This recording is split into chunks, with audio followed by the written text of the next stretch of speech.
त्याच्यावर मी ऑलरेडी व्यक्त झालेली आहे की या सगळ्या गोष्टींचा निवडणुकीवर परिणाम असतोच, नाही म्हणणं हे चुकीचं ठरेल.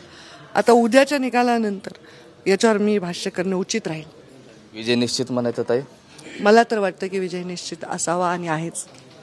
आदरणीय ताईसाहेब काय म्हणतात हे मला माहीत नाही, पण मला असं वाटत नाही की याला कुणाला फटका बसेल तर ते काय ते कशामुळे बोलतात त्यांना तो प्रश्न त्यांनाच विचारला पाहिजे.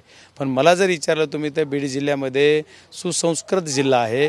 जातीपातीच्या पलीकडे आपलं राजकारण सर्व समय एकूण एकाच्या हातात हात घालून करण्याची आपली पद्धत आहे. त्याच्यामुळे कुठं जातीपातीचे प्रश्न कुणी एकूण एकाला विचारू नका असं मी आपल्यालाही काल सांगितले आपल्या माध्यमाच्या सर्वांना लोकांना. आणि आजही विनंती करतो की जातीपाती आता निवडणूक संपलेली आहे.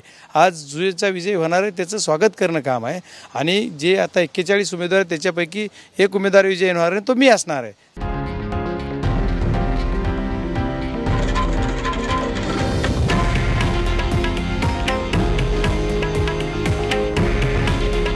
हे आहे देशातील नंबर 1 न्यूज नेटवर्क आणि आपण पाहत आहात TV9 मराठी.